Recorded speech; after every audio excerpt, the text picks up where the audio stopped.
Quelles sont les principales règles de la nouvelle loi de Normandie dans l'ancien et où est-il intéressant d'investir? Alors la nouvelle loi de Normandie, qui a simplifié finalement les dispositions antérieures, va permettre d'avoir des réductions fiscales dans des investissements locatifs où il y a une rénovation. Alors, on a une question de secteur, et effectivement, les secteurs concernés ne sont que les secteurs visés par l'Action Cœur de Ville, qui sont des secteurs dont le but est la rénovation de certaines villes. Il y a 222 villes en France concernées, et sur le territoire du Grand Paris, qui nous intéresse, nous notaires du Grand Paris, eh bien, on a 22 communes qui sont concernées.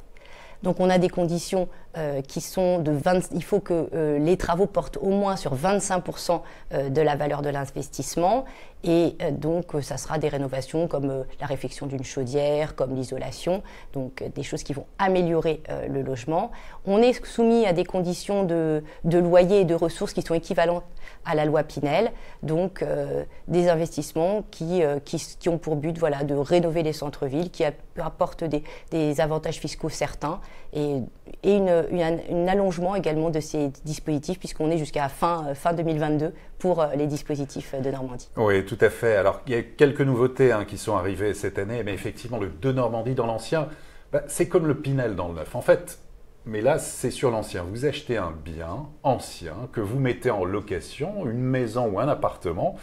En contrepartie, si vous faites des travaux, vous avez droit à une réduction d'impôt. Et plus vous mettez en location ce bien, plus la réduction d'impôt est importante. Pendant donc 6 ans, 9 ans, 12 ans, vous avez droit à 12, 18 ou 21% de réduction d'impôt sur ce bien. C'est quelque chose, c'est un modèle qui se veut gagnant-gagnant avec l'État, c'est-à-dire que l'État aussi considère qu'il y a certaines zones, des quartiers, des zones un peu qui auraient besoin d'investisseurs privés pour réhabiliter certains quartiers avec des appartements qui sont dégradés. Et là, c'est de dire, vous êtes investisseur privé, allez-y dans telle ville ou tel secteur et en contrepartie, vous faites des travaux, 25% de travaux sur ce bien, en plus de ce que vous achetez. C'est-à-dire, par exemple, vous achetez un studio 100 000 €, il faudra en plus que vous fassiez 25 000 € de travaux, à justifier évidemment, ce n'est pas des travaux que vous allez faire vous-même, par des factures bien montrées à votre banquier. Et donc, en contrepartie, vous avez droit à cette réduction d'impôt. Et la nouveauté cette année, depuis début janvier, par rapport à l'an dernier, puisque le dispositif est ancien, c'est que l'an dernier, c'était concentré uniquement sur certains quartiers. Mais beaucoup de professionnels de l'immobilier ont dit « mais en fait ça ne marche pas parce que d'une rue à une autre rue, les gens ne comprennent pas bien ».